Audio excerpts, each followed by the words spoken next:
Hey, what's up guys, and welcome to this week's Deepwoken Monday. We got ourselves a handful of updates, so let's get straight into it.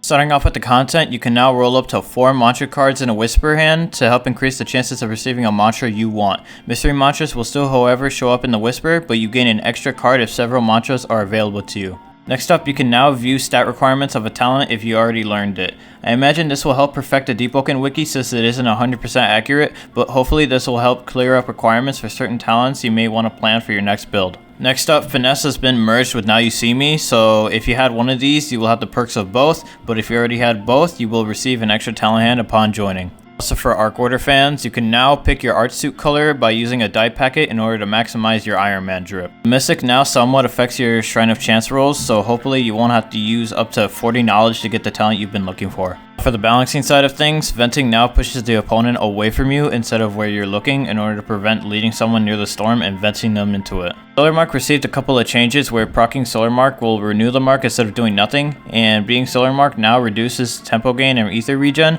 but it was also nerfed to where it can no longer eat up all your tempo just by venting and only some of it.